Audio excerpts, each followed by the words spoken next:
I lost my husband. My son. My uncle. My nephew. September 11th, 2001. Most people don't know a third tower fell that day. The government says fire brought it down. The collapse of World Trade Center 7 was primarily due to fires. I, along with 1,400 other architects and engineers, have found the government's conclusion to be physically impossible. Impossible. We need the truth about what happened that day. Go to rememberbuilding7.org. Why it fell, why it matters, and what you can do.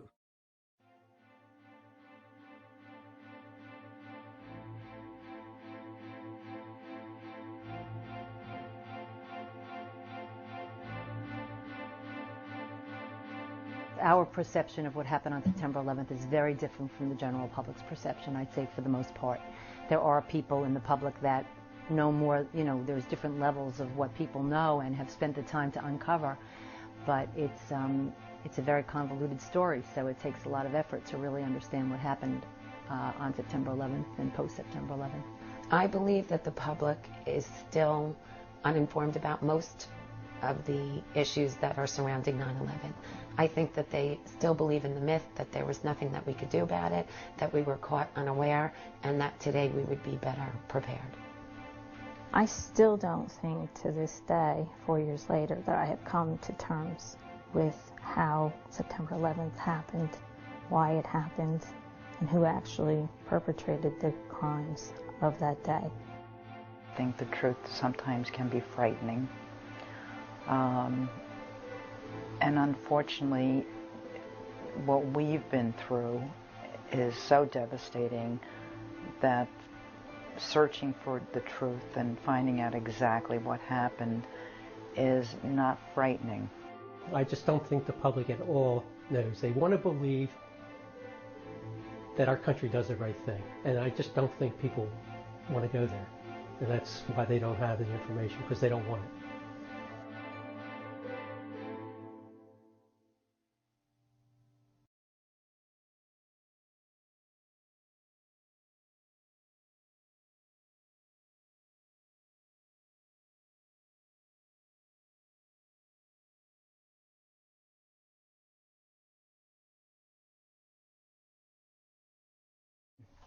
So from the very start, we were misled. There was misinformation being fed to the public, and disinformation.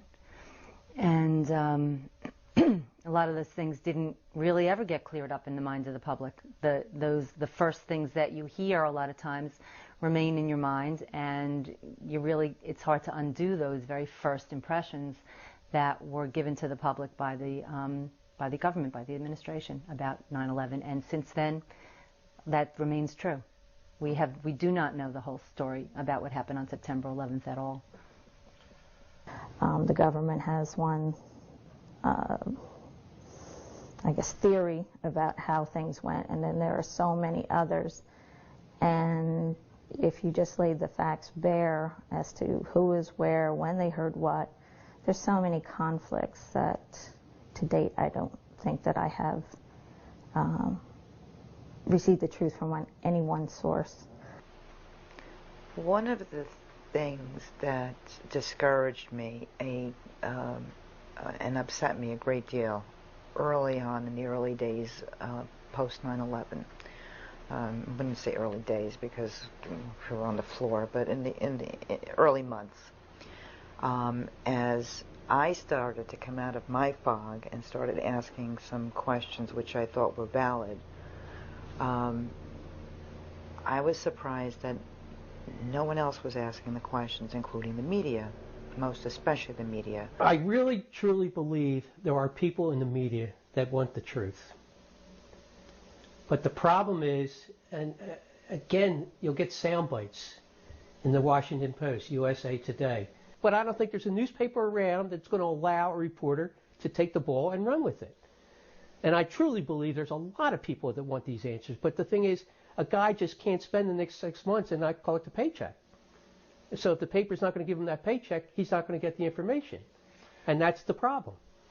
They don't have the time to do the investigation that they should. They are fed press releases from the White House, and they go out with that, and they don't question it, and they don't take it any further. And you know what? If you're a population that doesn't have all the information then you are not a people that are governed by the people. And I think some journalists are braver than others to go into areas that perhaps might be viewed as unpopular by the administration. And to them, you know, we raise a glass and toast them, because that's what's supposed to happen in the Fourth Estate. It's supposed to be that their job is to give us the truth so that we can function as an informed citizenry and a democracy.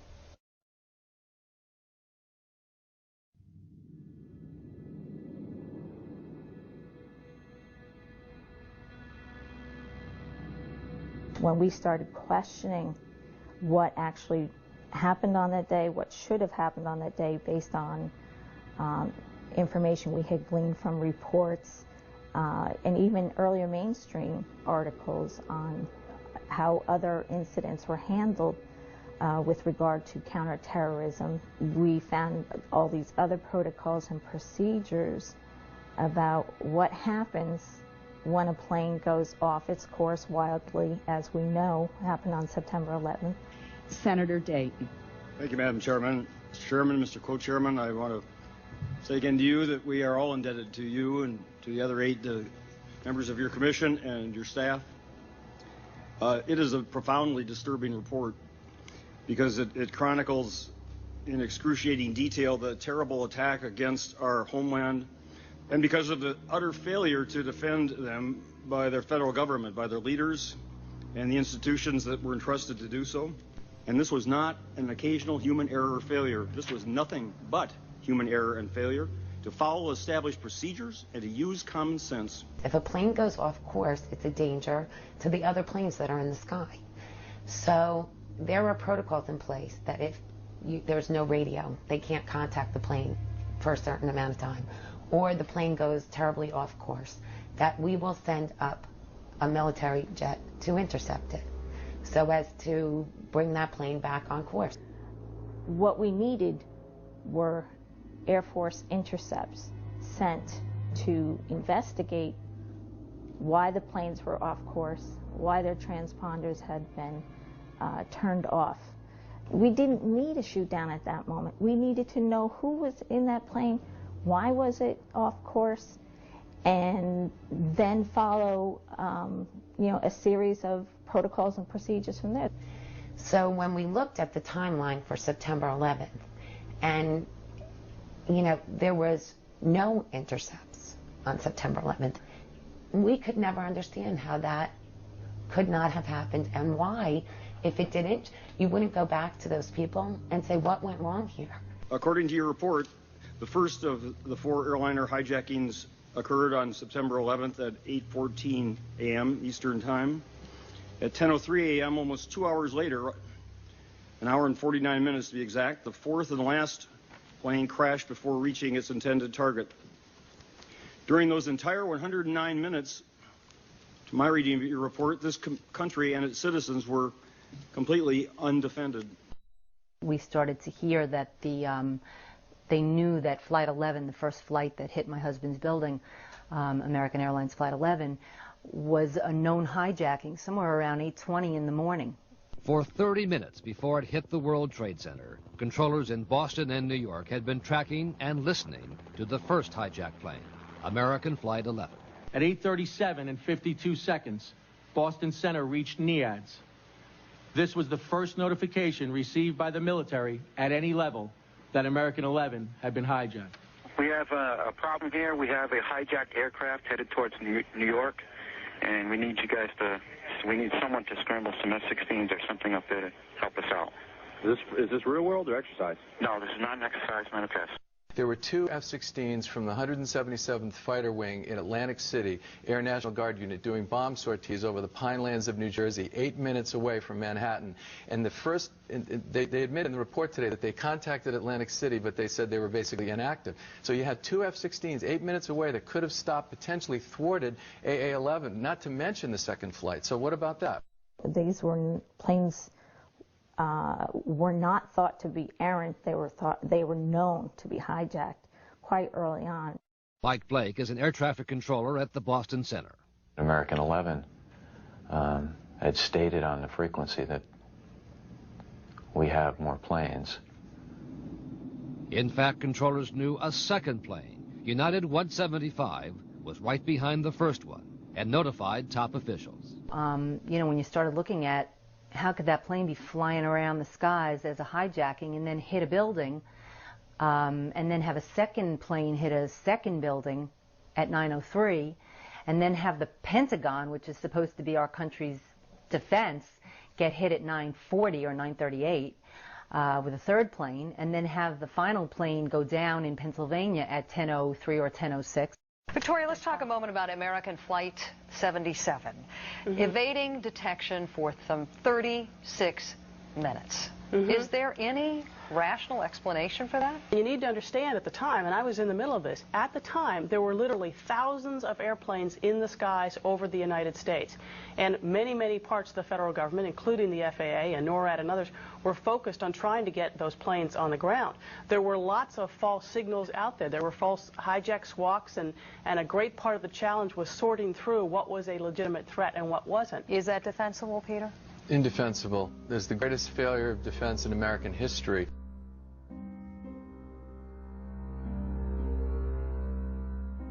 But what I find much more shocking were the repeated and catastrophic failures of the leaders in charge and the other people responsible to do their jobs.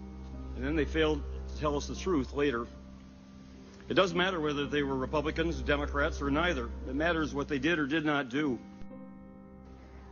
At some point, we went back to look at where each of these gentlemen were and why they didn't respond, even just respond in some appropriate, high-level manner. The chain of command in the event of a hijacking calls for the President to empower the Secretary of Defense to send up military aircraft and, if necessary, give an order to shoot down the plane. The point is, he had the sole ability to order the shoot down of the planes, and the Otis Air Force Base pilots, Duffy and Nash, said we didn't have the authority, and even if they had gotten there in time without that authority from the President, so that POTUS is out of the loop. I had a huge issue with the leadership that day, okay? It was really hard for me to understand that the President was unaware and out of school, that Donald Rumsfeld, the Secretary of Defense, was at his desk until the Pentagon was hit.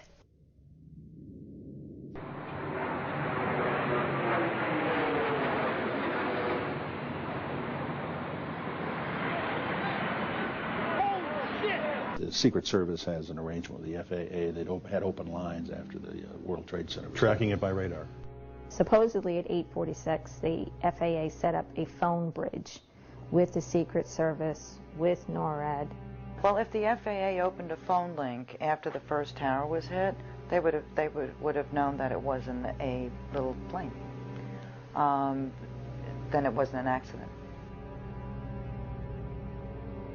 Simultaneously, the pagers of his aides erupt in a cacophony of beeps and tones. He goes into the school. Carl Rove and I and some others were standing there and informed him of this, in which he, being a former pilot, had kind of the same reaction going, was it bad weather? And I said, no, apparently not. The President was surprised. He thought it had to be an accident. With the Secret Service in on that at 8:46 in the morning, they would have also, by standard protocol and procedure, had to have told the National Security Advisor, who was also, is also there in protection of the President. She is to inform him of all national security threats.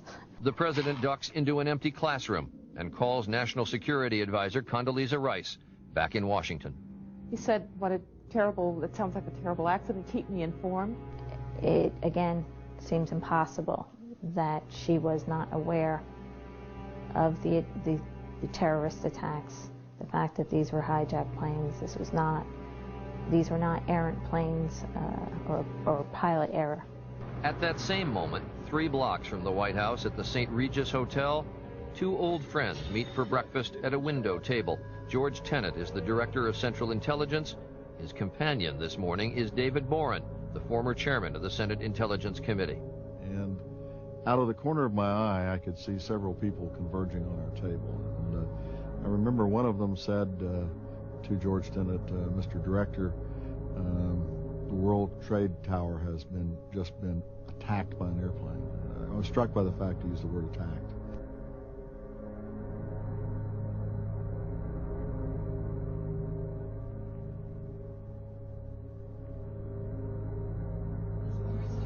His instincts are to think this is not an accident, but nobody knows, and it's a very cautious internal White House reaction.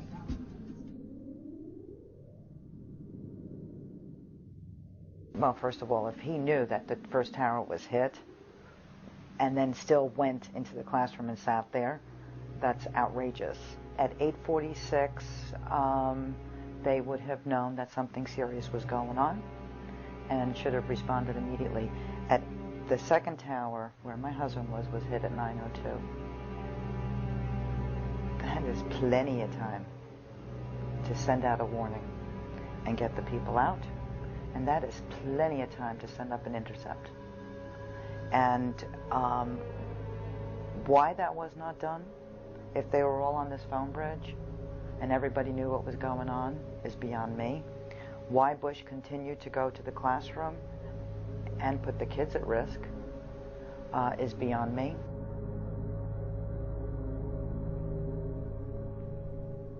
The Chief of Staff, Andrew Card, approaches from his right, leans down, and says the following words. The second plane has hit the second tower. And with those words, the President now understands the war on terrorism has begun.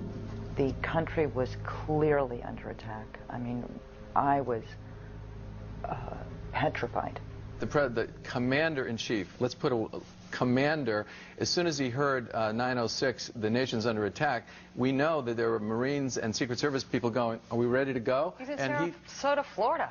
And I know, but I mean, he could have made it to Air Force One if he was going to do a press conference to reassure the nation. He could have done it aboard the plane. But the president remained in the classroom for at least 5 more minutes. 10 more, actually. In the classroom, and then he stayed in the school in which he prepared a press statement, and they actually did a press conference from the school. Today, we've had a national tragedy. 2 airplanes have crashed into the World Trade Center in an apparent terrorist attack on our country. Now, keep in mind that at this point, as many as 11 planes, there was a suspect that were hijacked. They have no idea where these other planes are going. The president is a highly visible target. At the same time, Vice President Cheney, at the White House, watched on television as a second plane struck the World Trade Center. Watching developments on television, and as we started to get organized to figure out what to do, my Secret Service agents came in, and they, under these circumstances, they just move. They don't say, sir, or ask politely. They came in and said, sir, we have to leave immediately. He claims to have only heard the attacks at 9:30 when the Secret Service came in and said that the nation's under attack and that he had to be put in someplace safe. And when it entered the danger zone, it looked like it was headed for the White House, was when they grabbed me and evacuated me to the basement. And yet there are photographer accounts and Richard Clark's account that, in fact, Vice President Cheney was informed around 9 o'clock. Why didn't Vice President Cheney then ensure that the right steps were being taken by the Department of Defense? Why wouldn't they then evacuate perhaps D.C. Buildings? There was a whole chain of events. I mean, maybe the Pentagon wouldn't have, or maybe it would have gotten hit, but maybe not as many people would have lost their lives. How is it that the Secretary of Defense Rumsfeld, the then acting Chairman of the Joint Chiefs of Staff, General Myers, were totally unaware then, after this chain of command is interrupted, why they then weren't activated in some way, shape, or form to at least protect the president, protect the vice president. At Andrews Air Force Base outside Washington, fighters were scrambled outside the military chain of command because the Secret Service requested them to protect the White House. And I'd like to ask Victoria if you were working with Secretary Rumsfeld at the time? Yes. Okay, now there are two stories about Secretary Rumsfeld. We find that, according to his accounts, that he was unaware of the attacks until the Pentagon got hit. And then apparently he rushes out to help victims of the attack. Richard Clarke, in his book, Against All Enemies, says that a teleconferencing session was set up at the White House at about 9:10. Present in this teleconference were the CIA director, the FBI director, Secretary Rumsfeld, Condi Rice, Richard Armitage representing Colin Powell. Here we have two totally different accounts. This is not a partisanship issue. This is something that if you pulled the tape, we could have nailed the facts right then and there, who was there and who was not there. So where was he? Where was the SecDef? First thing that morning, as a matter of fact, he was meeting with members of Congress. He was having breakfast with meetings with members of Congress. And what he was talking about was the world in which we found ourselves has changed dramatically. And it was much less likely that we were going to face armies and navies and air forces going forward. Tori, was he a part of this teleconference or not? Let me finish. He was having a conversation with them about exactly the fact that the world had changed and we hadn't changed with it. So now let me tell you what happened that morning. We have to do it quickly. He was meeting with the members of Congress when the planes hit the World Trade Center. The communications center immediately starts spinning up. He was part of it. I was in another part of the building when the plane hit the Pentagon. He goes to his outer office and says, what was it? Immediately, people didn't know. So his instincts, which are very good, said, find out exactly what happened. Among those helping the wounded and injured is the 69-year-old Rumsfeld himself. The Secretary of Defense is outside the burning building, while inside the Pentagon. For 30 minutes, we couldn't find him. And just as we began to worry, he walked into the door of the National Military Command Center. Fair enough, but why didn't he go to the war room? He's the Secretary of Defense. Why didn't he go into the war room and take command in the Pentagon? He didn't show up for over an hour and a half after the first plane was hijacked. Why? The Secretary of Defense. General Myers, who was the acting Joint Chief of Staff that day because the Joint Chief of Staff was flying, was also, he was in a meeting with Max Cleland going over his confirmation hearings for the next day and said that he was, unaware until the Pentagon hit. On 9/11, General Richard Myers steps in as acting chairman of the Joint Chiefs of Staff. It was, from my viewpoint, a very professional scene. There was no panic, no undue alarm. And the reason why I feel that it's important is because I want to make sure that people who are supposed to inform my leadership are doing their jobs. I want to make sure that everybody knows what the protocol is so that in an emergency, we don't have an hour of people doing nothing.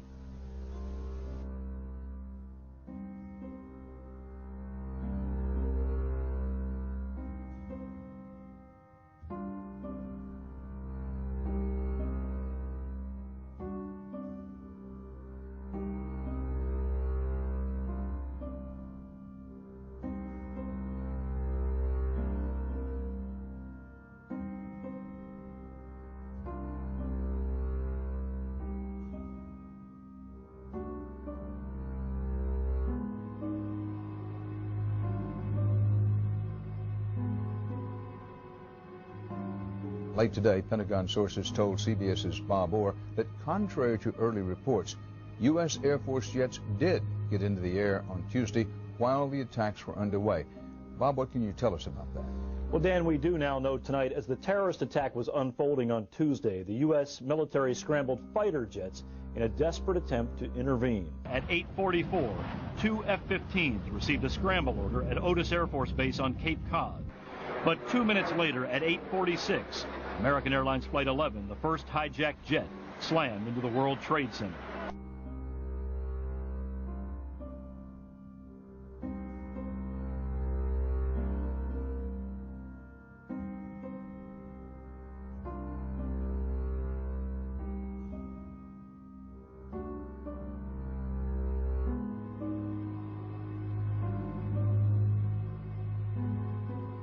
Yet 1 week after 9/11, in response to initial reports that the military failed to defend our domestic airspace during the hijacks, NORAD issued an official chronology which stated that the FAA notified NORAD of the second hijacking at 8:43. Wrong. FAA notified NORAD of the third hijacking at 9:24, according to your report. Wrong. FAA notified NORAD of the fourth hijacking at an unspecified time, that prior to the crash in Pennsylvania, Langley F-16 Combat Air Patrol planes were in place, remaining in place to protect Washington, D.C. All untrue.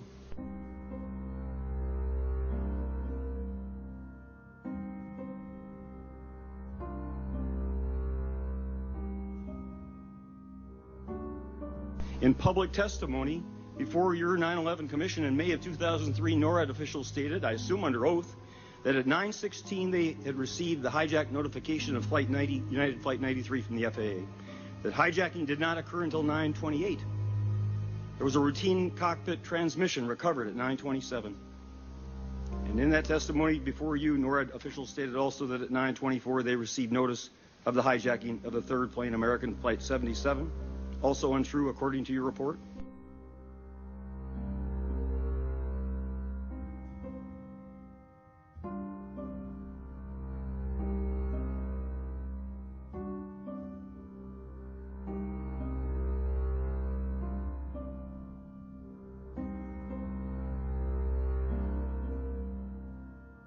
The 9/11 Commission is expected to release its final report next month, but today's presentation, called a staff statement, was dramatic and powerful. It focused on how the federal government reacted to the hijackings on 9/11. Today's statement also included a detailed timeline. I mean, NORAD stood up at the first hearing and had a chart which listed how many minutes, that they were informed of something, which totally changed. Not one place in the media did I see them go into, what do you mean? How did NORAD come to the first hearings and the FAA with timelines that were not true? Why would that happen? And I don't remember anybody in the media following up on the delay in intercept time. I remember them taking whatever the commission said as fact. Yet NORAD's public chronology on 9/18/01 and their commission testimony 20 months later covered up those truths. They lied to the American people, they lied to Congress, and they lied to your 9/11 Commission to create a false impression of competence, communication, coordination, and protection of the American people. And we can set up all of the oversight possible at great additional cost to the American taxpayers, and it won't be worth an Enron pension if the people responsible lie to us. If they take their records and doctor them into falsehoods, and if they get away with it. Because for almost 3 years now, NORAD officials and FAA officials have been able to hide their critical failures that left this country defenseless during two of the worst hours in our history. And I believe that President Bush must call those responsible for those representations to account. If the Commission's accounts are correct, he should fire whoever at FAA, at NORAD, or anywhere else betrayed their public trust by not telling us the truth. And then he should clear up a few discrepancies of his own.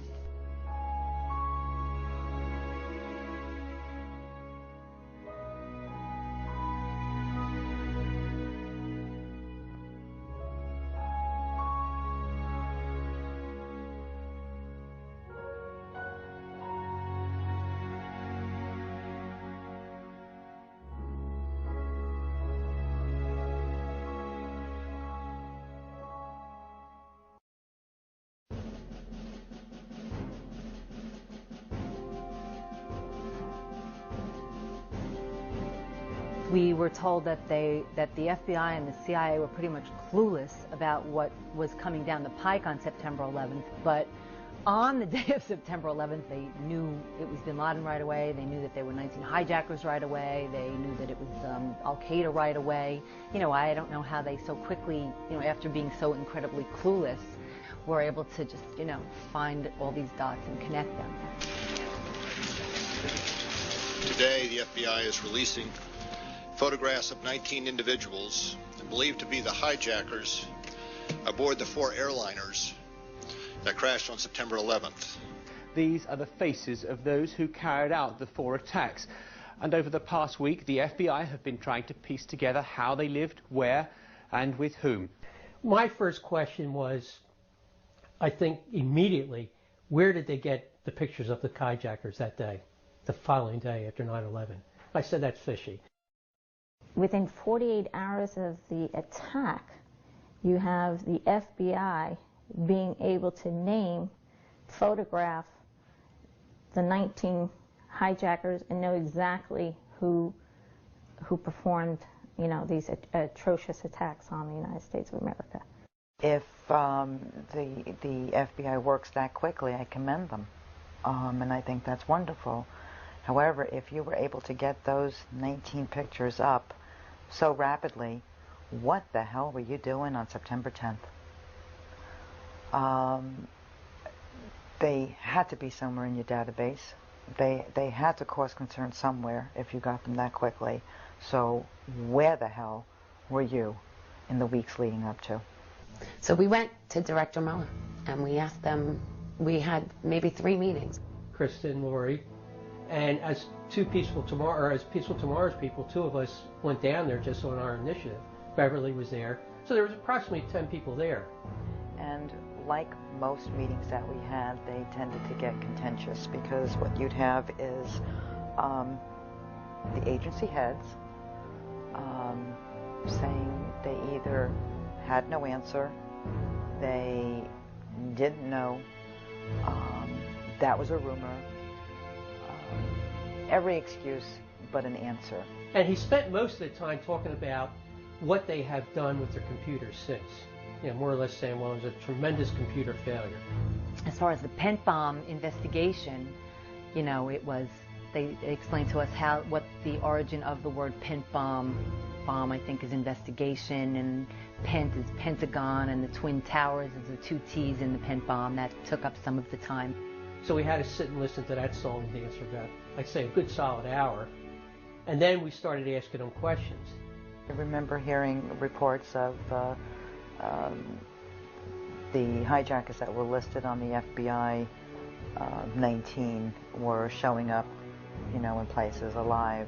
Last week, the FBI, having gathered evidence, confidently issued the 19 names of those who had seized the 4 planes. Many of them were from Saudi Arabia. Now it appears that some people with those names are still alive. The FBI is working on the possibility that the hijackers used stolen identities. All of this complicates linking the attacks to Osama bin Laden. Take the case of these 3 men. Is this really Abdulaziz Al-Umari, the man in the airport picture? Not according to one Arabic newspaper who says it's spoken to a Mr. Al-Umari in Saudi Arabia. Then there's Walid Al-Shahri, another man named as a hijacker, but whose father says now lives in Morocco. And finally, there's also doubt about Khalid Al-Midar.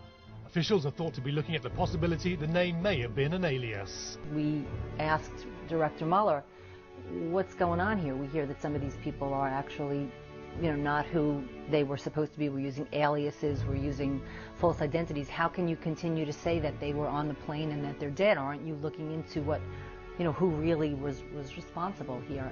How many of the 19 are you certain of? Can you say that you're certain of the identities, that they did not pick up false identities of any of the 19? Well, I think we are fairly certain on a number of them.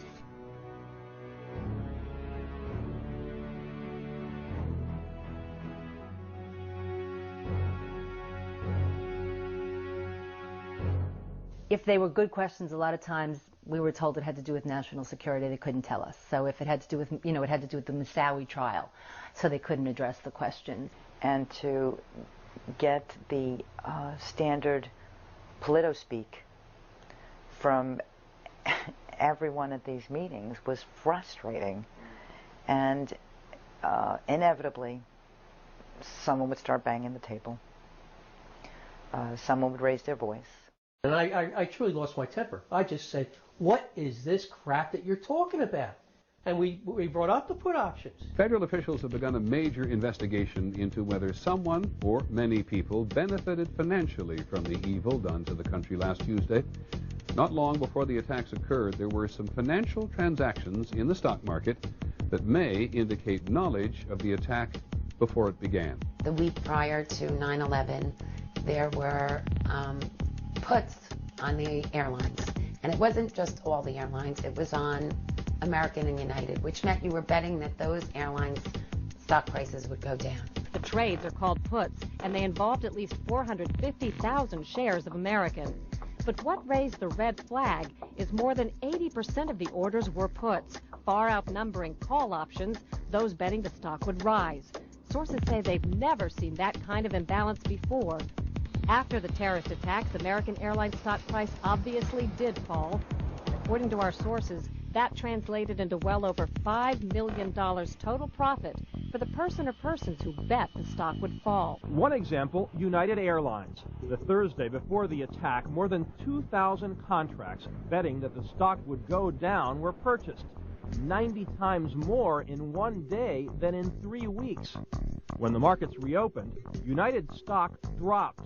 The price of the contracts soared, and someone may have made a lot of money fast. $180,000 turns into $2.4 million when that plane hits the World Trade Center. Altogether, at least 7 countries are dissecting suspicious trades that may have netted more than $100 million in profits. And there's much more, including an extraordinarily high number of bets against Morgan Stanley and Marsh & McLennan, 2 of the World Trade Center's biggest tenants. Merrill Lynch was involved, and I said, Merrill Lynch's stock was 48 the day before 9/11, and I said the next day it was down to 41. This is kind of fishy. I said, suddenly, you have these 2 major airlines, and their stock go down, they go down tremendously, and somebody's making lots of money off of 9/11. And the answer that we got was, we've investigated, and we find no unusual trading activity. Could this be a coincidence? This would be one of the most extraordinary coincidences in the history of mankind if it was a coincidence. It is absolutely unprecedented to see cases of insider trading covering the entire world, from Japan to the United States and North America to Europe. So we said, well, you know what?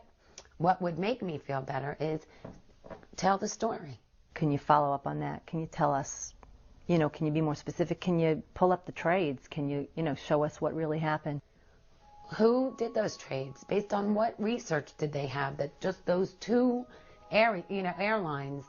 And where is the money, and did it get dispersed? Investigators now believe that in this climate, even the most secretive banks will hand over information to expose the most devious kind of insider trading. Sources say U.S. investigators are making headway in tracking down suspicious stock trades made just before the attacks. We can directly work backwards from the trade on the floor at the Chicago Board's Option Exchange. That trader is linked to a brokerage firm. That brokerage firm received the order to buy that put option from either someone within their own brokerage firm speculating or from one of their customers. Do we know who performed those trades? Yes. Can we have that information? No. And he said, well, this is disinformation. I said, what are you talking about, disinformation? We know this happened. And then he just drops it, just like that. Well, you're asking me to go on faith that, that's the truth. Hard to go on faith when I feel that I've been failed and not told the truth.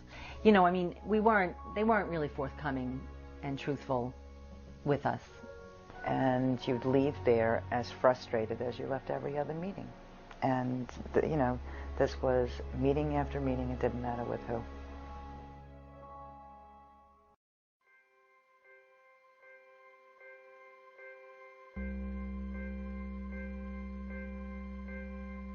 One of the first things we had to combat was the stories that were out there and still are out there that 19 Islamic fundamentalists hijacked 4 planes, managed to do it, kill 3,000 people, end of story. And the blame does not end at the feet of the terrorists. Yes, they did this, but they were able to bypass every security measure that we had in place. We asked this one agent whether they were, following any of the terrorists, and he said definitively no. Only 2 of the 19 individuals that have now been identified were even known to the U.S. intelligence community. The FBI was looking for them but had no authority to arrest them because they hadn't done anything illegal at the time. The joint inquiry report had not been completed, but on the day of its release, shortly after we had this meeting with the FBI, that is when we learned that there were 14 open investigations on some of these terrorists. And that if you go through the records, even in the joint inquiries report, I think there were like 7 different instances at least where the CIA was tracking some of the terrorists and did not inform the FBI. Look, the question that we always had in this August 6th PDD was that it says here that nevertheless, FBI information since that time indicates patterns of suspicious activity in this country consistent with preparation for hijackings or other types of attacks. We didn't know what patterns they were talking about. What were patterns? That means more than one.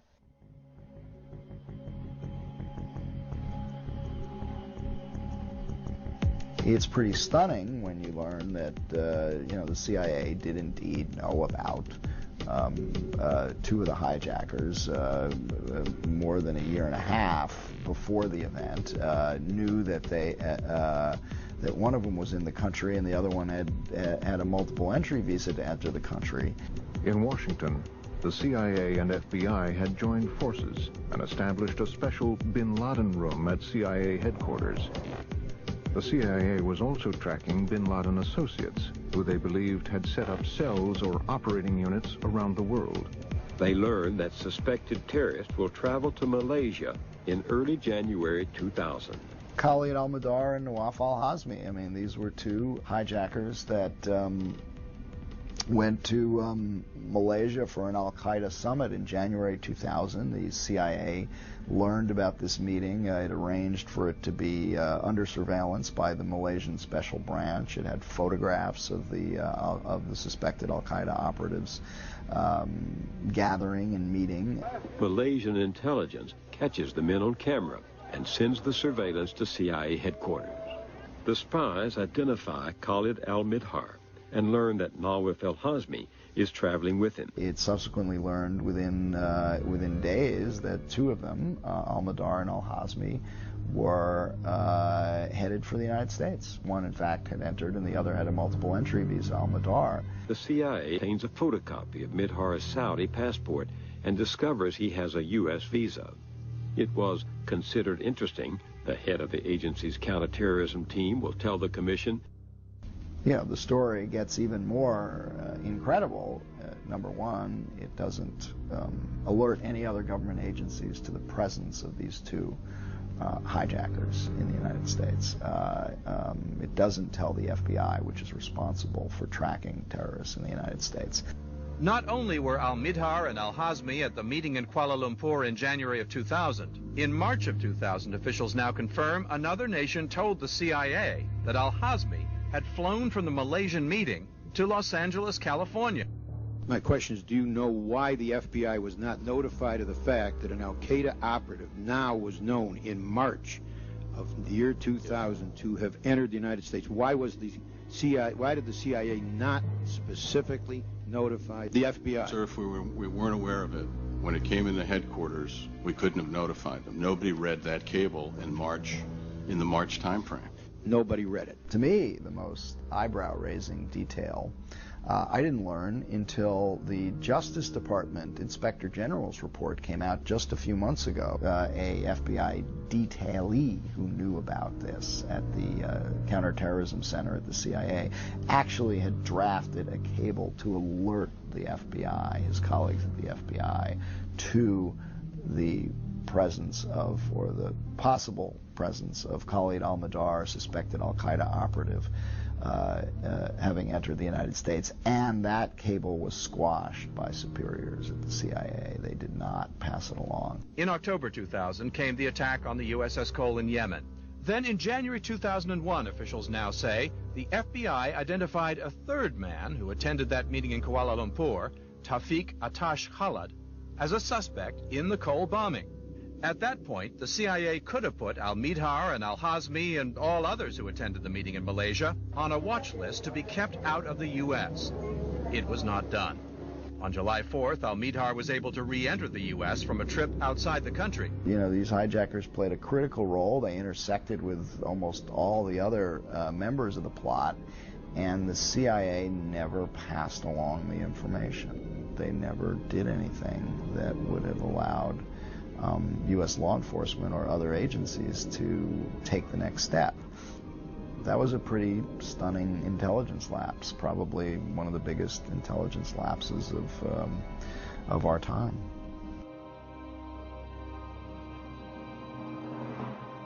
I think that to say that we have a no-fault government puts us all in great danger. It's not what you want. You can look at any business and you will see that if you hold the people that work for you accountable, they do a better job. Why wouldn't you want, as the President of the United States, to go, all right, I want every agency reporting here. I want to see what everybody did wrong, and I want it fixed. And if there are people that need to be fired, fire them. Why would you not want that? The best chance to unravel the plot came in San Diego, where hijackers Khalid al-Midhar and Nawaf al-Hazmi lived for months renting a room from a man who was an FBI informant. It gets more incredible when you learn these two hijackers were actually living in the home of an FBI informant, somebody who was regularly reporting to the FBI. Numerous contacts between an FBI informant and two hijackers, Khalid al-Midhar and Nawaf al-Hazmi. Now, this informant was regularly in touch with an FBI agent who's asking him all sorts of questions about what he knows, but he never passes along, or so he has said, never passed along or never had reason to suspect these two Saudi visitors who were renting rooms from him in San Diego. Told congressional investigators that if headquarters had told him they were already on a government watch list, quoting the agent, it would have made a huge difference. We would have done everything. We would have given them full court press. Well, and I think when we originally broke the story, I did quote a number of FBI agents, former agents, who wondered about that and wondered if this was really aggressive work by the San Diego FBI office. Why weren't they questioning their informant about who he was living with, who he was renting rooms to?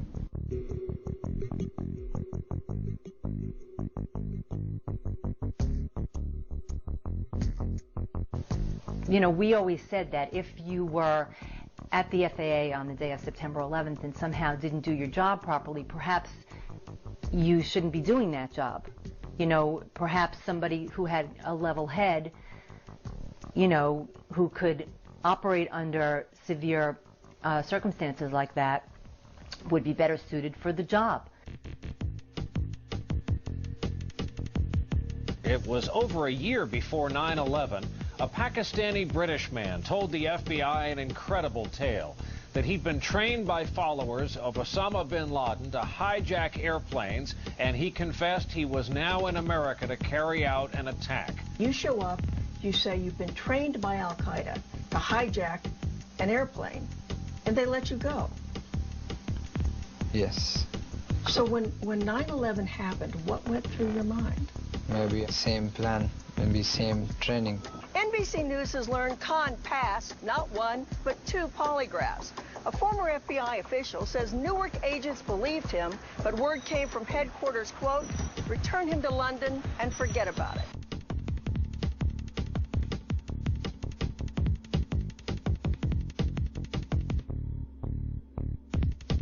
You know, they don't want to have things looked at because they don't want to be, you know, get a slap on the wrist for having done their jobs improperly or worse. I don't think those people should be in those positions then. You know, you should take the good with the bad. You should get accolades for doing a good job, and you should be held accountable for doing a bad job. They're not worried about accountability. And the big danger is if your leaders are not worried about accountability, they will do dangerous things. An Army intelligence officer claims that a year before the attacks, his top secret team had identified an al-Qaeda cell operating in the United States that included 9/11 ringleader Mohammed Atta. He says that military lawyers stopped him from sharing that information with the FBI. We, as through the able danger process, discovered 2 of the 3 cells which conducted 9/11 to include Atta. You are a member of this highly classified military intelligence team known as Able Danger. You identified 4 of the 9/11 hijackers, including Atta. How much of a threat did you think he and his cell were at the time? Well, it was significant by the fact that we did discover these guys through essentially the advanced developing technology of the time, through pattern analysis. We recognized their linkages and patterns of linkages to the al-Qaeda leadership, and there was a big issue regarding the fact that these foreign nationals were here in the United States doing things which were, in my judgment, questionable based on their linkages to the al-Qaeda leadership. The Navy Captain Scott Philpott is the second military officer to publicly back claims that Able Danger identified Atta as a security risk.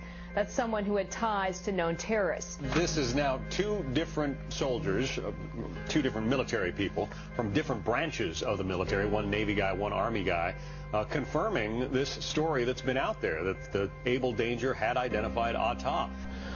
What we were trying to do as good soldiers is we saw a threat. We recognized the fact that they were here in the United States, and we felt we should do something, even when the lawyers said we couldn't. And when you tried to set up, as I understand it, 3 meetings with the FBI to share this information about the cell, those meetings were blocked by government lawyers. Why? The lawyers didn't allow us to properly go after, either by intelligence collection or by allowing the FBI to go out to look at these guys, because they were here legally.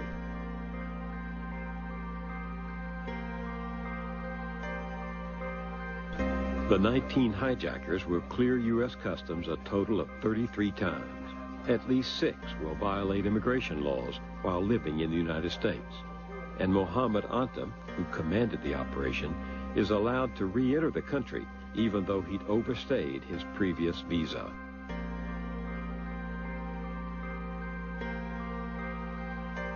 There is a right and wrong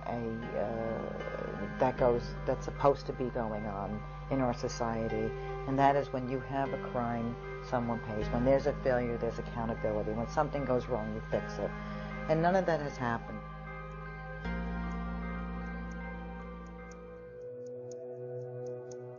This was the interview FBI headquarters in Washington feared was coming. All right, have a seat right there. 2 of the FBI's own, Special Agents Robert Wright and John Vincent, breaking ranks. You can't know the things I know and not go public. In 1998, al-Qaeda terrorists bombed 2 American embassies in Africa, killing more than 200 people. The agents say some of the money for the attack led back to the people they had been tracking in Chicago and to a powerful Saudi Arabian businessman. This man, Yassin Qadi. 1 month after the attacks, the U.S. government officially identified Yassin al-Qadi as one of Osama bin Laden's important financiers, a specially designated global terrorist, the same man who years earlier the FBI had ordered agents Vincent and Wright to leave alone. 2 months after the embassies are hit in Africa, they want to shut down the criminal investigation. They wanted to kill it. Despite the unqualified success of the investigation of the Middle Eastern terrorists, FBI management failed to take seriously the threat of terrorism in the United States. Specifically, FBI management intentionally and repeatedly thwarted and obstructed my attempts to launch a more comprehensive investigation to identify and to neutralize terrorists. Mark Flessner, now in private practice, says he still can't figure out why Washington stopped the case, whether it was Saudi influence or bureaucratic ineptness. There were powers bigger than I was in the Justice Department and within the FBI that simply were not going to let it happen, and it didn't happen. You know what his response was? I think it's just better to let sleeping dogs lie. This is January of 2001. January 2001. Let sleeping dogs lie. Those dogs weren't sleeping. They were training. They were getting ready. And there's so much more. God, there's so much more.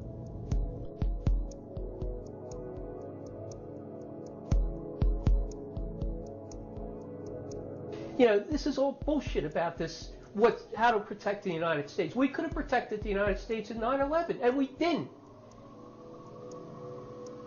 This is horrific, and people must understand this.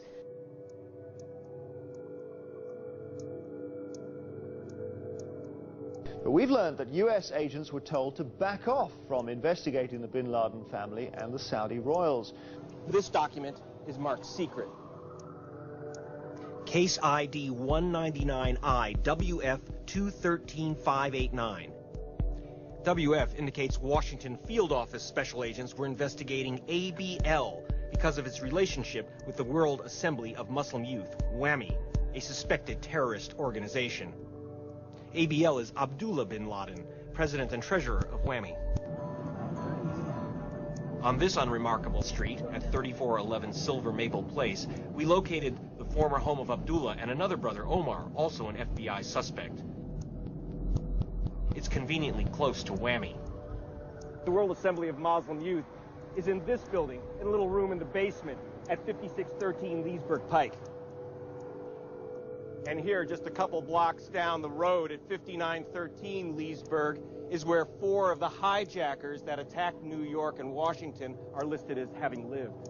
The FBI did look into WAMI, but for some reason, agents were pulled off the trail. The FBI wanted to investigate these guys.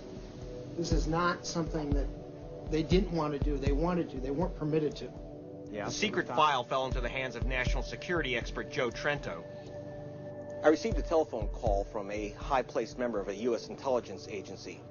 And he tells me that while there have always been constraints on investigating Saudis, under George Bush, it's gotten much worse.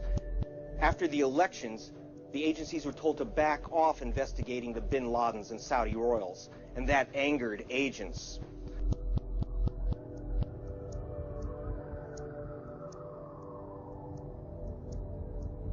We pay a lot of money through our taxes for safety, police departments, first responders, and I would hope that the federal government would be looking out for our safety in the way that I define it, but I don't necessarily see that to be true. July 2001. An FBI agent in Phoenix sends this email to headquarters warning that followers of bin Laden might be attending flight schools in the U.S. No action was taken. The now famous FBI Phoenix memo from July 2001, warning of a possible coordinated effort by bin Laden to send students to U.S. aviation schools. The report says one person mentioned in that memo turned out to be an associate of hijacker Hani Hanjour. Another in the memo was arrested at an al-Qaeda safe house in Pakistan last year. How in the world could somebody have read this document and not had lights, firecrackers, rockets go off in their head that this is something that is really important?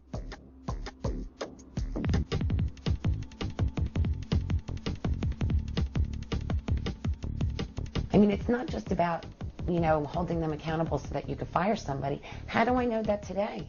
If we were in a terrible situation, they would know what to do. Mm-hmm. You know, why wouldn't we want to go back and retrain them?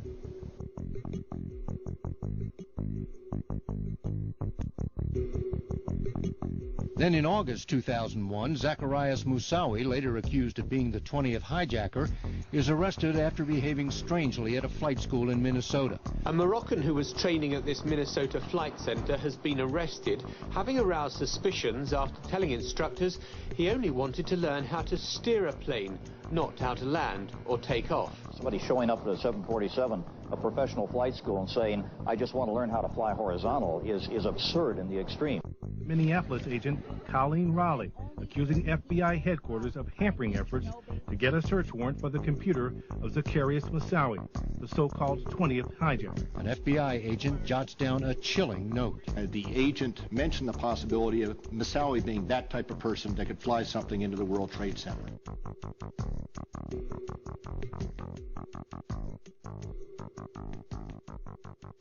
These were not cryptic things.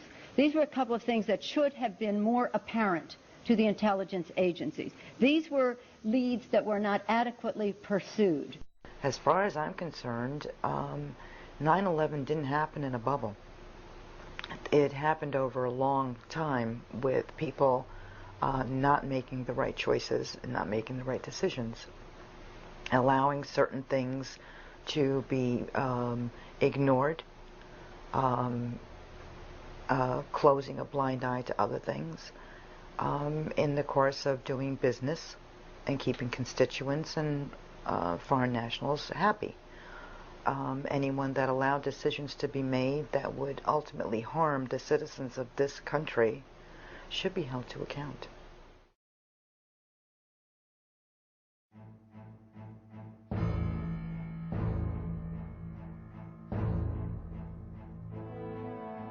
There was no real investigative reporting going on with unanswered questions. Those kind of just got dead-ended. At a certain point, the families, some of us who had the strength to get up and go to Washington, began a quest to change that. We wanted a commission that was going to be independent, nothing to do with the government, because we were going to have to investigate the government. They're the agencies that failed on 9/11 across the board. Massive failures. So we needed a commission that was outside the scope of the government, with investigative powers, with subpoena powers, with all the powers that would be available in a criminal court, with accountability. There were failures everywhere on September 11th. There was not just intelligence failures.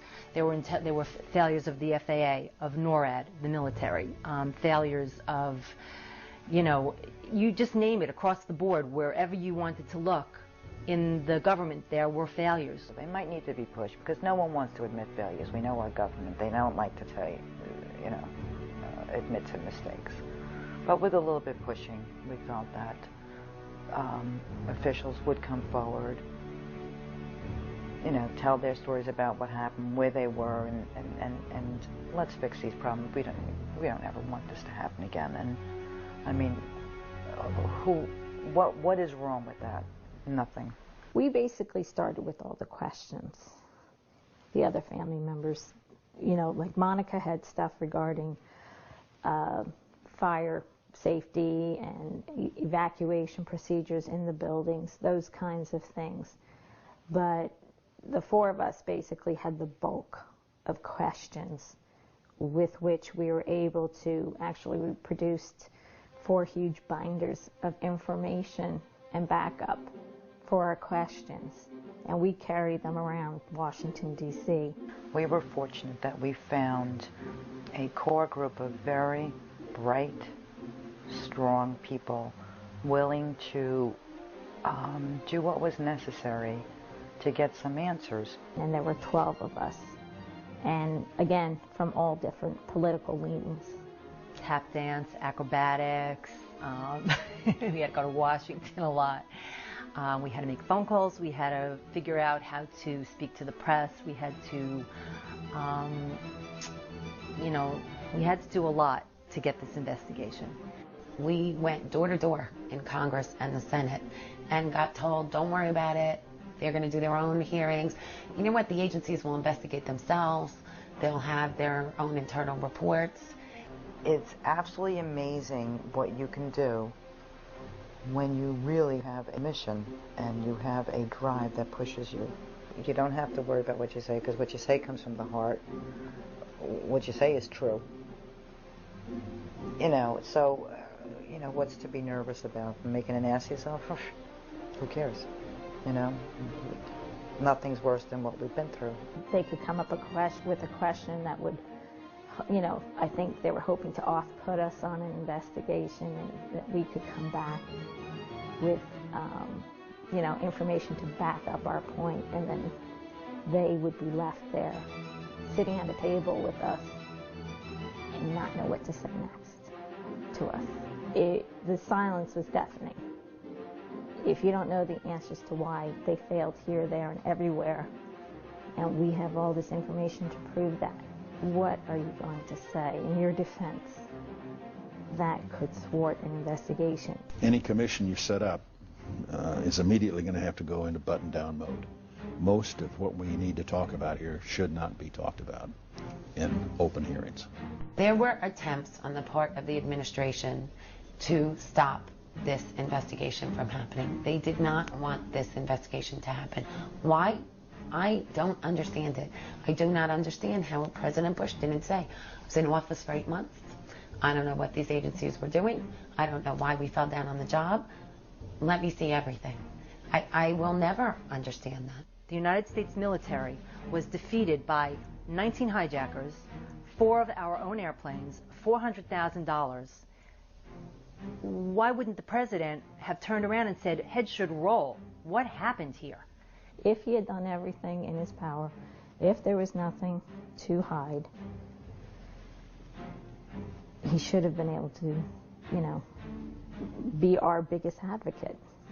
President Bush had at first opposed any independent commission, but he reversed himself under pressure from the families of 9/11 victims. I think that the ultimate success came about because you really could not sustain the argument that you didn't need an investigation. That was an unsustainable argument.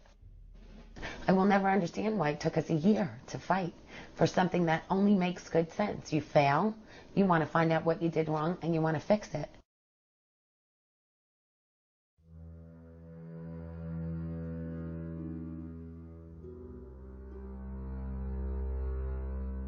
What we found in every area where we needed to investigate, information was reclassified or classified as secret.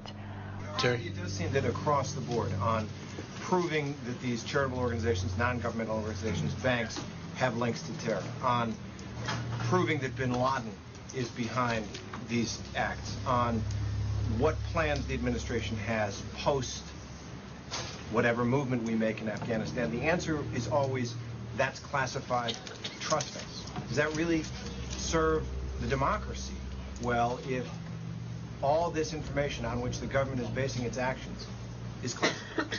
The classification of for national security is based on sources and methods. And when you're doing an investigation where the attacks have already occurred, there are 3,000 people dead, and you're investigating the agencies and the people that were at their deaths on 9/11 and where those investigations lead, very little, if any, has to do with sources and methods and letting any kind of secrets out. First, let me condition the press this way. Any sources and methods of intelligence will remain guarded in secret. My administration will not talk about how we gather intelligence, if we gather intelligence, and what the intelligence says. National security was already compromised. People are dead, and in order to get to the truth, you need to have certain information. The joint inquiry tried to do a better job. They did try. They did not get access to the August 6th PDB. It took us 9 months to do all of our work, have our hearings, interview our witnesses, write the report, and it took 6 months for the administration to agree to some level of declassification. The report is overclassified. That is a disservice to the American people. There are just pages of blank here that the committee's left out. Most of that information is classified, I think overly classified. I believe the American people should know the extent of the challenge that we face. One question: what did President Bush know about the threat? The committee was denied access to any intelligence information shared with the president. The only evidence provided was a description of a so-called PDB, a presidential daily briefing about the danger of an attack that was dated August 6, 2001. This was held back for reasons of national security, and national security is just supposed to be keeping sources and methods secret. Now, this I don't think is the whole, PDB from August 6th, 2001 either. But it's a couple of pages. But just in these couple of pages, there's only a few redactions. I mean, there weren't sources and methods for the most part. It seems to me that this should have been and could have been released to the joint inquiry. There's a lot of stuff in here But there's a lot of information that's not in here that should be, in my judgment. And then listen, even after the investigation, there was stonewalling from the agencies when they went asking for information. It is a critical time for the Commission. We've worked hard to stay on schedule, to complete our work by May 4. The coming weeks will determine whether we're able to do our job within time allotted. Time slipping by, extensive and prompt cooperation from the U.S. government, the Congress, state, local agencies is essential. This report offers an initial evaluation of the cooperation. The problems that have arisen so far with the Department of Defense are becoming particularly serious. Governor Kane saying he can't get information from NORAD, from the Joint Chiefs of Staff, from the Defense Department. Will you take steps so that you will cooperate fully with Governor Kane immediately so his commission can do their work? We've already taken steps to try to accelerate it. We have no, we want to cooperate fully with the commission. And you will? Absolutely. And we had a commission who, we'd asked them to subpoena often and early. You know, they did not believe in that. Tom Kane believed that a softer hand would rule the day. For an independent operational look at why 9/11 happened, what happened there, when what the president and the government knew, and when they knew it. What's their argument? The White House. Why won't they let you see this? What do they say? Access. They don't want any more eyeballs to see their documents than they can possibly get away with. The subpoena power that we fought for was never used because we were told we don't want to start a fight because then it'll drag out in the courts. Nice makes better, not to worry. This was the only investigation we were ever going to have. It was our prosecution. So to be handled with kid gloves felt wrong. And that's how we felt that they were handling the agencies. As you look over my shoulder and look directly across the old executive office building, you can see there are still these huge clouds of smoke billowing out of the Pentagon. Early on, there were articles that talked about the FBI confiscating tapes from a gas station, from a hotel that could see what happened that day. You know, they're pointed towards the Pentagon. From the Nexcom gas station, from the traffic cams, we believe there was video taken of that plane crash. From the Sheraton Hotel that overlooks the Pentagon, I believe there's video from that. And we asked that they please subpoena for that video, because the only video that was ever released to the public of the Pentagon crash came out 6 months after September 11th.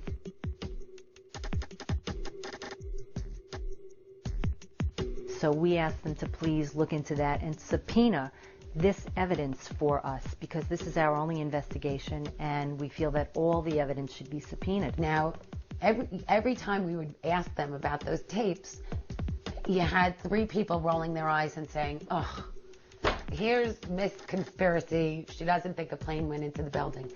But really, it had nothing to do with that. It had to do with, hey, there is, you know, information out there that you could possibly have. Why not get it? They did not subpoena for this Pentagon videos. All they did was put in document requests, and document requests do not need to be answered. Even if they had said we investigated and there was no tapes, the tapes didn't exist. But it wasn't. It was just they put the document request down and they didn't get it. I mean, it made you very unsure of, you know, the commission's report and that they were getting all the information that you needed. So there's evidence that just never got even seen. There was a point where Sibel Edmonds, the FBI translator, whose case has been in the media since this time. And the same thing happened with her and the 9/11 Commission. It wasn't until we walked her in there that they even saw her. You know, there was no attempt on their part to try and dig deep to get the real story. Now, that was a story that's incredible to me to this day. A former FBI wiretap translator with top secret security clearance. She was hired just after September 11th to go back and retranslate, or sometimes translate for the first time, documents and conversations from before September 11th. Within a few weeks after I started working there, I came across some really serious issues. From security breaches to certain documents from pre-9/11 and also post-9/11 that were being either intentionally blocked or mistranslated, and also some really significant security breaches that have been already confirmed by the Senate Judiciary Committee. We had met with Sibel, and she had told us of her story and how she was fired. Sibel Edmonds was fired this past March. The FBI offered no explanation, saying in a letter only that her contract was terminated completely for the government's convenience. She had a good piece of what happened on 9/11 and why it didn't, and you know, it was not thwarted. The attacks were not thwarted. She recently testified before the National Commission on Terrorist Attacks upon the United States, saying that the FBI had detailed information prior to September 11, 2001, that a terrorist attack involving airplanes was being plotted. There were many investigations before September 11 that had, again, specific information. However, we never get to hear these because they're classified and they're withholding right now based on state secret privilege and based on sensitive diplomatic relations. Now, Sibel Edmonds, to call Condoleezza Rice's claim that the White House had no specific information on domestic threat or one involving planes an outrageous lie is very strong. Can you repeat again or fill out the information that you have to substantiate that? Well, Amy, I really wish I could come and I could have given you some specific information. I don't know if you're aware of it or not, but Attorney General Ashcroft on October 18, 2002, personally asserted state secret privilege in my case. I had a gag order put on her, the information that she wanted to tell the American people, using an obscure legal statute called state secret privilege. How often has state secrets privilege been exercised by our government? They call it a neutron bomb of all privileges. It's even higher than executive privilege. And very, very rarely, I guess some people with legal knowledge can answer that, less than 5-6 times throughout the history of the United States. And usually for very high-level CIA undercover agents or military, very, very sensitive military operation. As far as I know, it has never been asserted for a translator such as myself. And we had gone to a lot of, to whoever we know in the media to bring out her story. And you know what? So many of them had said, oh, it sounds conspiratorial. It sounds like she had a beef. You know, bottom line, 6 months later when, you know, there was reports that came out that said, well, even the FBI had to admit that her story was true, you know, they turn around and look at you and say, oh, well. She has a multitude of federal agents backing up her claims. Did she seem credible to you? Did her story seem credible? Absolutely, she's credible. And the reason I feel she's very credible is because people within the FBI have corroborated a lot of her story.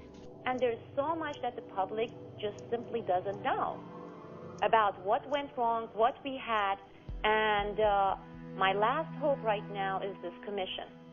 9/11 Commission is my last hope because I have pursued all possible authority channels that I could have pursued. Now then, they recorded her information and it never made it into the 9/11 Commission report. There's more CYA going on in there than actual national security. It's political security, not national security. I look at national security as the security of the American citizens, not necessarily the security of a particular administration that's in power or an administration that's no longer in power. That to me is not national security.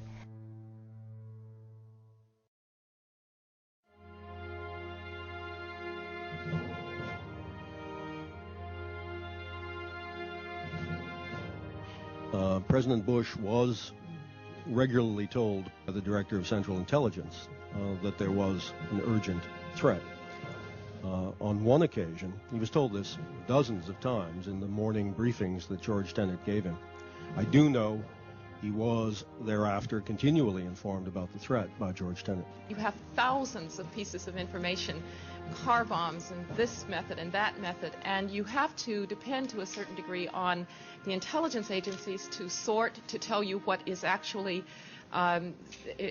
relevant, what is actually based on sound sources. I remember this minute vividly. Tenet was taking a lot of heat. And then finally he said to everyone, Look, by the By this spring and summer, everybody was seized with the urgency of this nature by virtue of what I was telling them. You know, of course, during the summer, people talked about how his hair was on fire, so much information was coming in. But he finally just said to commissioners, this was his final statement in his testimony, he said, look, there's just so much information I can give the administration. He says, I cannot make policy. And he left it at that. So this period of time saw an enormous amount of activity, typical to the kind of activity we saw in previous threat periods. And all I can tell you is the policymakers got it, because I talked to all of them about it, and they understood the nature of what we were dealing with. He wasn't blaming people, but he said, we gave him all this information. This report is prepared for the president by the FBI, by the CIA, you know, in conjunction, and given to the president so that he can review the threats to our national security and do something about them. The president had a lot of information about what bin Laden was planning to do in the United States. That's number one. This was August 6, 2001, which was a month before the September 11th attacks. He was being warned by our intelligence agencies. The intelligence agencies didn't fail in this. They told him what to look for. And then he didn't act on it. There was nobody tasked to do anything about this information.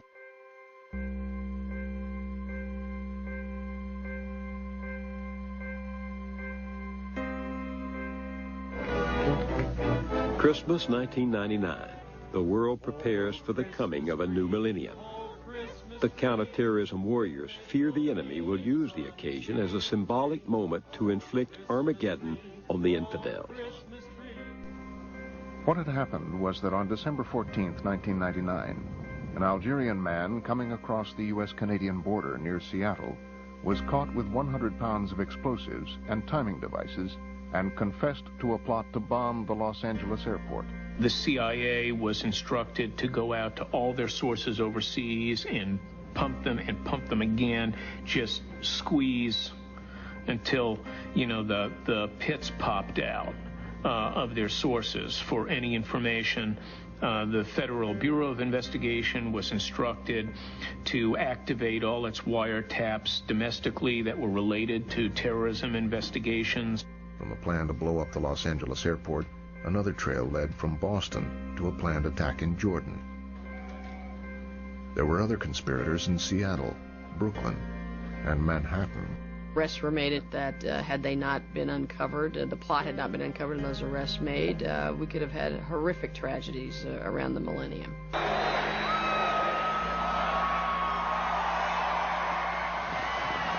The key thing during this period is that the mobilization was managed at the White House.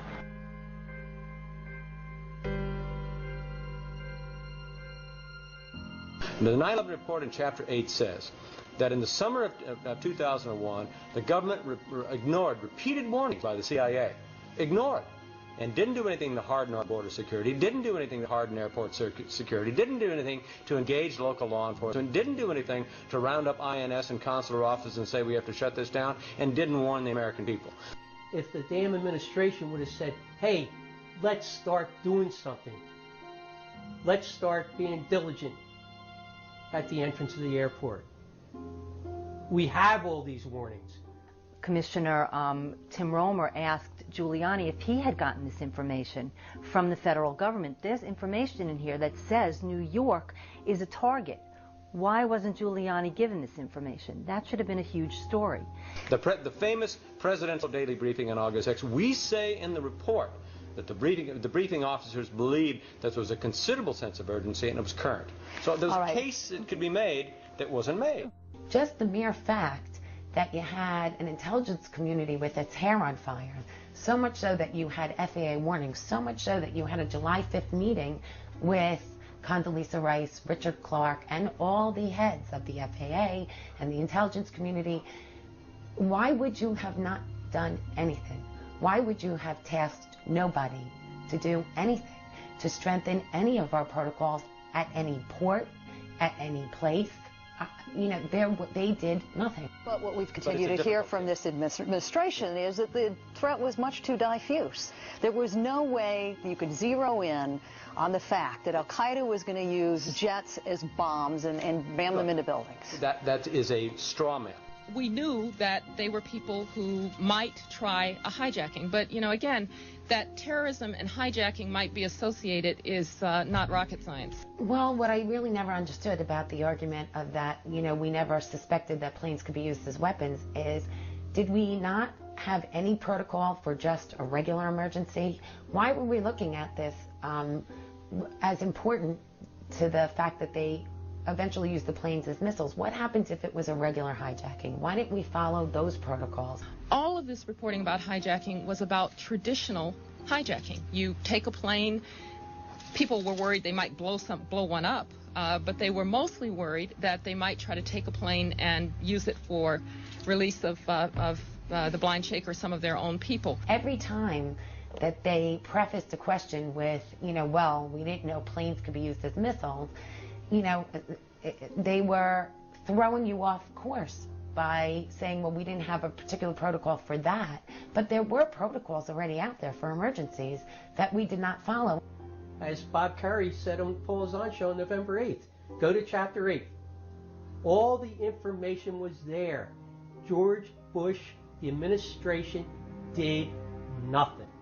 Absolutely nothing to warn anyone and to stop these attacks. We knew he had designs on us. We knew he hated us. But there was nobody in our government, at least, and I don't think the prior government, that could envision flying airplanes into buildings on such a massive scale. Mr. President, you don't need to know that.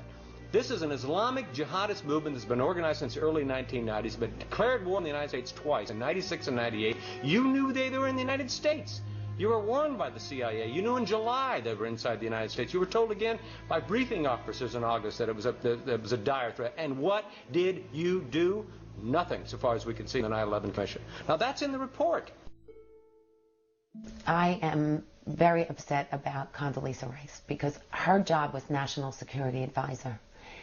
And it doesn't appear that she understood what that meant when she went into the job. I remember very well that the president was aware that there were issues inside the United States. He talked to people about this, but I don't remember the Al-Qaeda cells as being something that we were told we needed to do something about. Isn't it? At what point did she not understand that it was her job to investigate what was going on there? She was in charge of our national security when this took place and doesn't seem to have answered for anything. I really don't remember, Commissioner, whether I discussed this with the president. Thank you. I have to say, with the laundry list of questions that Commissioner Lehman asked her, she said she didn't know a lot of things, and I would question what exactly did she know. And if she didn't know it, then who else would know it? Dick Clark had told me, I think in a memorandum, I remember it as being only a line or two, that there were Al-Qaeda cells in the United States. Now, the question is, what did we need to do about that? In the memo, Clark declares an urgent need that the principals, the heads of the CIA, FBI, State, and Defense Departments, meet to be briefed on the Al-Qaeda threat. On August 6th, after having all the warnings that they had, after having the FAA put out their circulars, after getting a PDB that said bin Laden was determined to strike in the United States, she did not feel it was time to call a principals meeting. Clark was the president's top advisor on terrorism. And yet, it wasn't until 9/11 that he ever got to brief Mr. Bush on the subject. I do not understand how we can allow that to just go. How we don't turn around and say, hey, you know what? You didn't know your job. You failed. And so you can't have it anymore.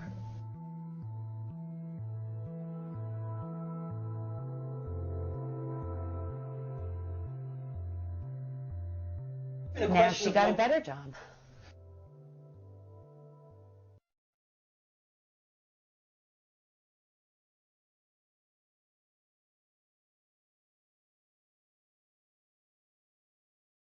This massive and often gripping report by the 9/11 Commission concludes that terrorists, quote, exploited deep institutional failings within our government. But it's careful to avoid blaming anyone for failing to prevent the attacks. The commissioners say right up front that their purpose was not to assign individual blame, but to provide the fullest possible account of the events surrounding what happened that day. In the end, do you think your question was answered tonight about your frustration that there seemed to be a lack of accountability in this report? Commission member Slate Gorton shot back and said, look, this isn't about playing the blame game. For the first time, Commission Chairman Tom Kean is saying publicly that 9/11 could have and should have been prevented. I do not believe it had to happen. Appointed by President Bush, Kean is now pointing fingers inside the administration and laying blame. Do you think someone or someones should have been fired? There were people, certainly, if I was doing a job, would certainly not be in a position that they were in at that time because they failed. They simply failed. Today, we don't know whether the same people who were sitting in the decision-making spots on that critical day are still in those positions. That's correct. Shouldn't we at least know whether... Yes. The answer is yes. And we will. It's such a disappointment. Such a disappointment, because we met with them when the commission was being formed, and they so assured us that they understood our pain.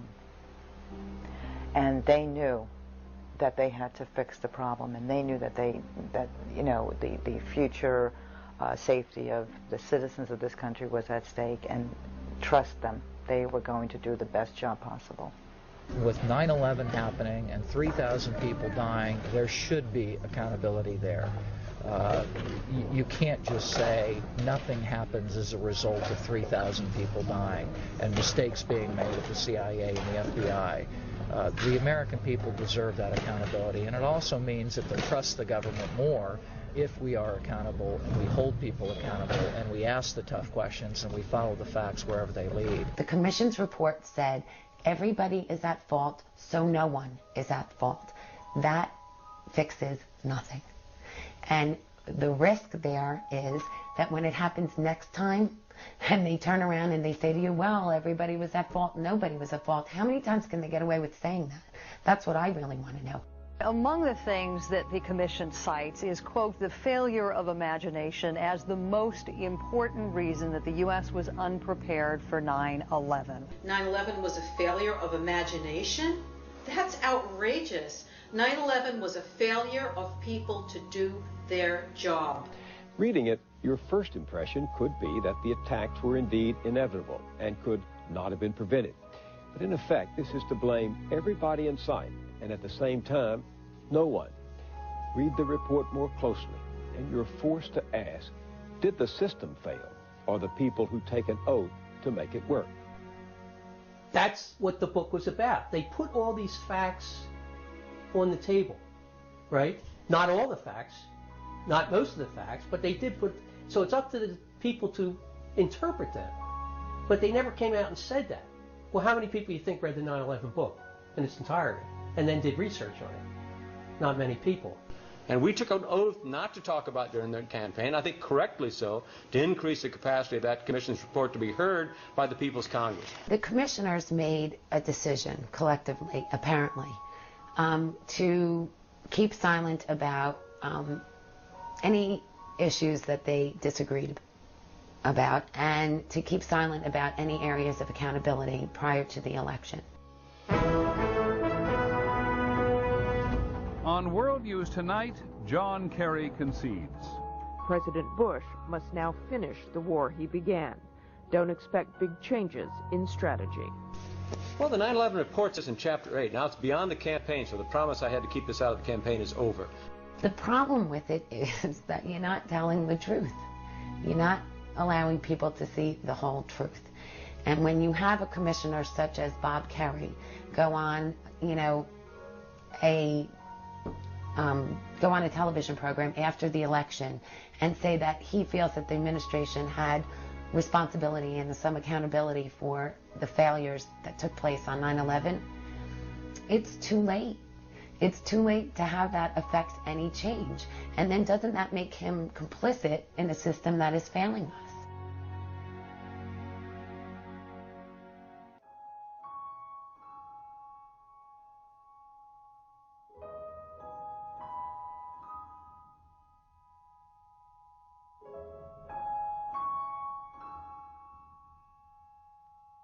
Stephen Hadley, who was responsible, or so they said, for putting the 16 words into the State of the Union that caused us to go to war in Iraq. He was forgiven, and then he was given the job of National Security Advisor.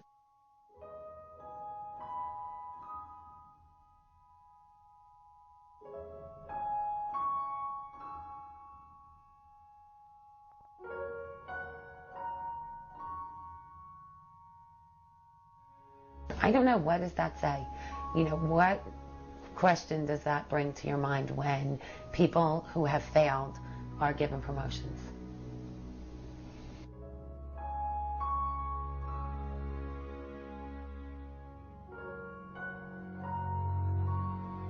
One of our most, hated days was when they came out and said that everyone's to blame, therefore no one's to blame. We thought that everyone's to blame, therefore everyone's to blame. And that if it rose to the level of negligence or criminal negligence, that those people should have been held accountable and been punished for it. Certainly they should not still be in their jobs. Certainly if somebody perjured themselves in front of a commission by holding up their right hand and then not telling the truth, they should have been charged with perjury. There is no excuse in what we hold to be dearest about America for what has gone on here. There is no excuse, and we are all less safe because of the way this has been handled.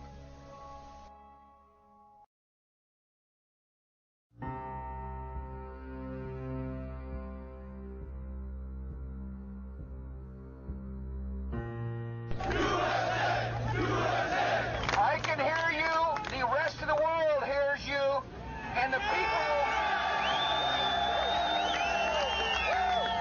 people who knock these buildings down will hear all of us soon. I want him held. I want justice. And there's an old poster out west, as I recall, that said "Wanted, dead or alive." I felt that, geez, this is probably the first time in history that we had the whole world on our side. I said, what a great opportunity it is to find this one man, get into the causes. Here's this, 19 supposedly hijackers and Osama bin Laden. And there's no way in the world we wouldn't be able to catch that because everyone in the world was on our side, including the Taliban. The Taliban would have given him up. CBS News correspondent Alan Pizzi has learned of a heretofore secret meeting between U.S. representatives and the Taliban in a hotel in Quetta, Afghanistan.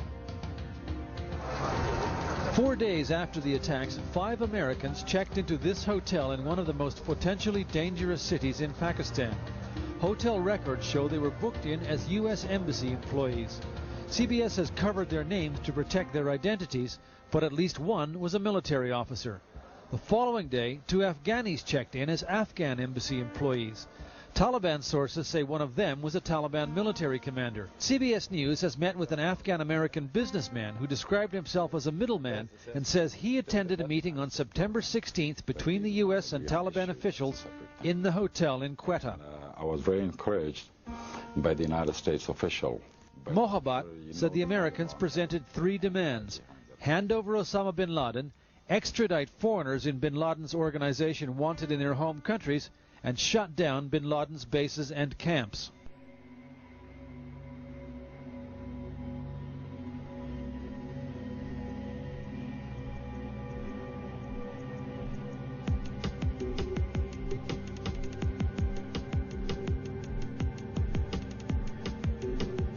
So when he went into Afghanistan, I said, this is all bull. I said, they're doing it for one reason. It's all politics, and they could care less, and it's been proven. They could care less about bin Laden. They didn't care about truth. They didn't care about justice. On my orders, the United States military has begun strikes against al-Qaeda terrorist training camps and military installations of the Taliban regime in Afghanistan. And the goal right now is to try to bring down al-Qaeda and to try to bring down the Taliban who support them. There's some reports that you've made some progress in pinpointing the location of Osama bin Laden. In fact, reported Newsweek this morning says that intelligence sources say it's been narrowed down to a 20-mile by 20-mile sector in Afghanistan. The commander says the al-Qaeda streaming towards the border are leaving to the Afghan village called Suleiman Kaya. 300 Afghan warriors, supported by American special forces, are in pursuit. Sector. Could you first address the reports today that some in the government have come to the conclusion that bin Laden was present in Tora Bora at the time of the battles there in early December, that he got away, and that this represented a failure by General Franks not to take the initiative? Well, first, I know, I knew of, nor do I know today of any evidence that he was in Tora Bora at the time, or that he left Tora Bora at the time, or even where he is today. There's no question in my mind they could have picked up bin Laden any day of the week. It would have been wonderful. Can you imagine a trial in the United States with bin Laden, the information that we would get from bin Laden? But it's quite obvious they don't want this information to reach the public. So that's why we'll never see a trial of anyone. Well, there were trials in Germany. Yes. Mazzoudi and Metasadek were tried, but they both walked because our government didn't turn over information that the German government needed to prosecute them. The only person so far convicted in the 9/11 attacks was released from a German prison today. Munir Mota Sadek had been found guilty of accessory to murder, but a German court threw out the conviction, saying he was denied a fair trial because the United States would not allow his lawyer to question a terror suspect in U.S. custody.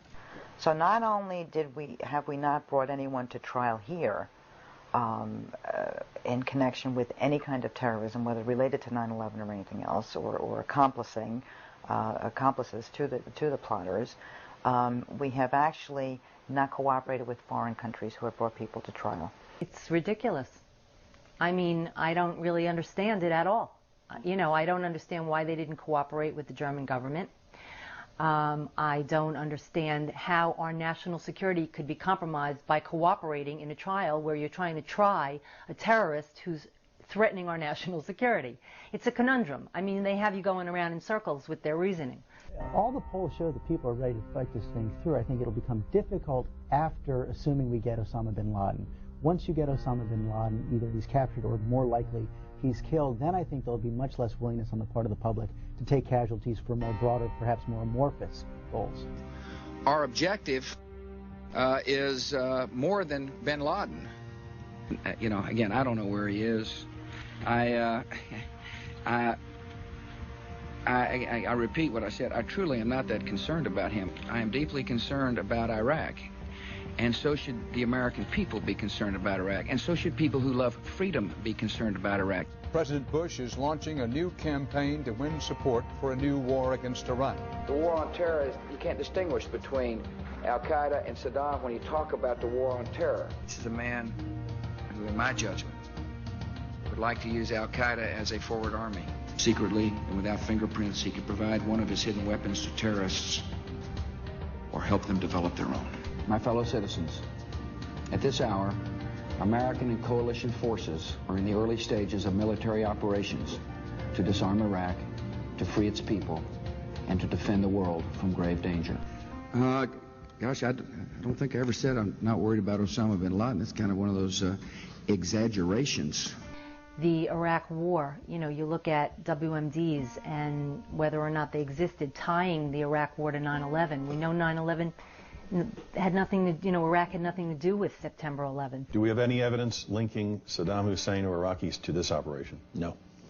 We've had no evidence that Saddam Hussein was involved with the September the 11th. I don't think we ever said, at least I know I didn't say, that there was a direct connection between September the 11th and Saddam Hussein. I was very careful never to say that Saddam Hussein ordered the attacks on America. And yet the media, the president, you know, George Tenet, I mean, everybody, you know, Colin Powell made us think that somehow 9/11 in Iraq was connected and we had to, you know, preemptively strike Iraq because of September 11th. You know, that's really terrible. Why are we in Iraq? You know, if it's not for WMDs and it's not because Iraq had something to do with 9/11, why are we there? Back in 1997, a group of Washington heavyweights, almost all of them neoconservatives, formed an organization called the Project for the New American Century. Inside this building, behind this door, is the brain trust that some suspect has led the U.S. to the brink of war. included Donald Rumsfeld, Dick Cheney, Paul Wolfowitz, Robert Zoellick, John Bolton. 10 are now in the Bush administration. The letter to Mr. Clinton was, in essence, a preview of arguments that would have a more receptive audience 5 years later. That letter argued the case for a comprehensive political and military strategy for bringing down Saddam and his regime. A 76-page white paper circulating for a year and arguing for an aggressive U.S. foreign policy suddenly gained new relevance. In the blueprint, it says the process of transformation is likely to be a long one, absent some catastrophic and catalyzing event like a new Pearl Harbor. Was 9/11 your Pearl Harbor? I think it was the country's Pearl Harbor. I think it was the president's Pearl Harbor. Barely 5 hours after American Airlines Flight 77 plowed into the Pentagon, the Secretary of Defense was telling his aides to start thinking about striking Iraq. And at 2:40, the notes quote him as saying he wanted best info fast. Judge whether good enough to hit SH, meaning Saddam Hussein. At the same time, not only UBL, the initials used to identify Osama bin Laden. Go massive, the notes quote him as saying. Sweep it all up, things related and not. The project has a vision beyond a regime change in Iraq, a vision in which the United States government inserts itself in other failed regimes in the Middle East. So this truly does become a new American century. How will we know when this war is won? Vice President Cheney says it might not end in our lifetime. I think that may be correct. I think this is going to be a long, hard-fought conflict, and it will be global in scale. And it won't be, as I mentioned earlier, it won't be just military. It's going to be all the instruments of our national power with our friends and allies. And the fact that it could last several years or many years or maybe our lifetimes would not surprise me.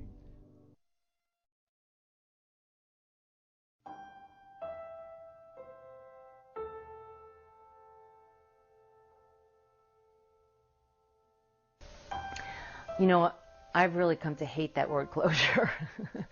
I don't think you ever get real closure on any of this stuff. My husband's gone, and, you know, and I don't really know exactly what happened to him. You know, I don't know how long he lived after the building was hit, and I don't know how he died. You know, that's really hard for anybody. Even this, you know, almost 4 years later, 3.5 years later, it's still very hurtful. You know, mine is a simple life. God knows what this man would have done. He was 26 years old, and where he was going was phenomenal.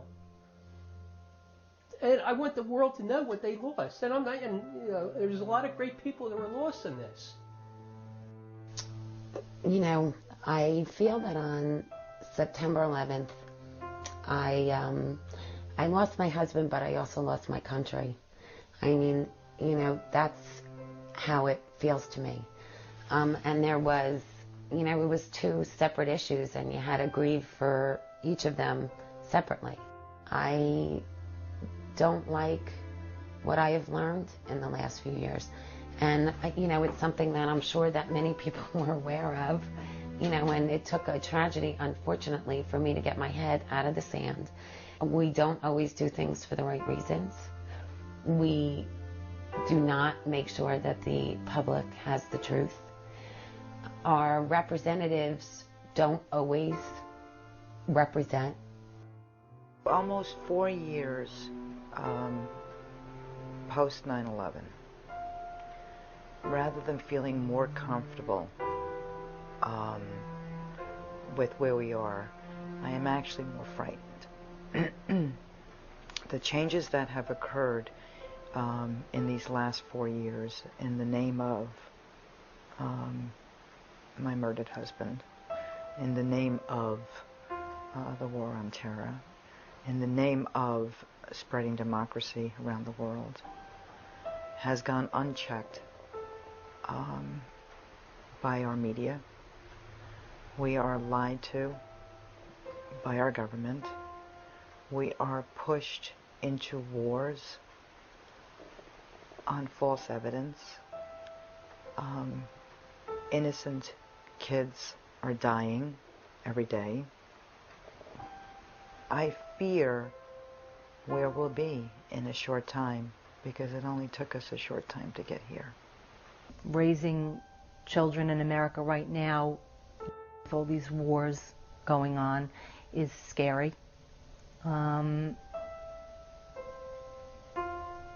Watching the media fall down and not do its job, knowing that we're unprotected even by the people whose best interests would be served, because they're Americans too. They're not doing their job to protect their own families and themselves. They're very short-sighted, because maybe they're getting a paycheck by doing it how they're doing it, but they're not protecting America and what America is supposed to be. I guess I would hope that the official story would be the true story at the end of the day, that the public would know what really happened on September 11th for our own good and our own, national security, which may be a different definition than the administration has for us with national security. Our founding fathers would probably be appalled at how this whole event has been handled and how much effort it took to get any questions even asked, let alone answered. For 3 years, we were tireless. We were running to Washington and knocking down doors, and the truth is, it takes that kind of commitment and dedication in order to see anything happen. A lot of times we've said, look, democracy can work. We were 12 people, we got them to do an investigation, but it was 24 hours a day. It's that kind of commitment, that 24-hour-a-day commitment that you need to see anything happen, and that's really hard. It's really hard to do that 100% of the time. It's like being in a car game. Howard Zinn said, well, if you fold your hand every play, you're going to always lose. You have no hope of winning. So I have to stay in the game, and it's just putting myself out in the public.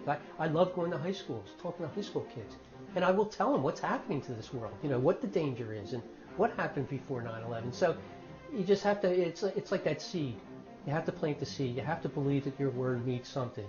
And then the cumulative, maybe it won't happen, but if it happens 50 years down the road, great. My hope is that there are people out there, whistleblowers, people with information, people who know things, who are having a real hard time sleeping, hopefully more hard time than I'm having, that feel a moral obligation to do the right thing, to come forward, to help us, help those in power really fix the problems. We still would probably like to address our unanswered questions. It's a Herculean effort again, which doesn't mean we won't. It just means we haven't garnered the strength yet to do it. I don't know when we're going to learn the whole truth, because we need to re-energize in order to go back out there, in order to ask for another investigation, ask for more truth. And, that's huge. The more people that are out there doing that, helping us look at this, the better it is for America and how we define America and have always defined America. You have to hope, because that's the only thing that you have left. But is it realistic? I don't know. I think this is going to be one of those things that for 25 years, it's going to be sitting until the archives open up and you start to see what information was put in there by the National Commission, by the City of New York. And, people will do it. Because if I'm not here to do it, my kids will. There will always be burning questions. And it's going to happen here again. And for shame on everyone who did not step up to the plate. For shame on everyone who took to heart the myth of hero worship and flag waving, because it's better to wave a flag than ask your government for accountability. For shame when the next attack occurs and the next group of victims lie in a pool of blood. And for shame when the next families of the victims have to start pounding on the doors of our Congress and our Senate for another investigation. And it's part of my son's legacy. Knowledge is power. Until people get the knowledge straight, then they will never, ever, ever have any power in their life. And that's what I feel about it.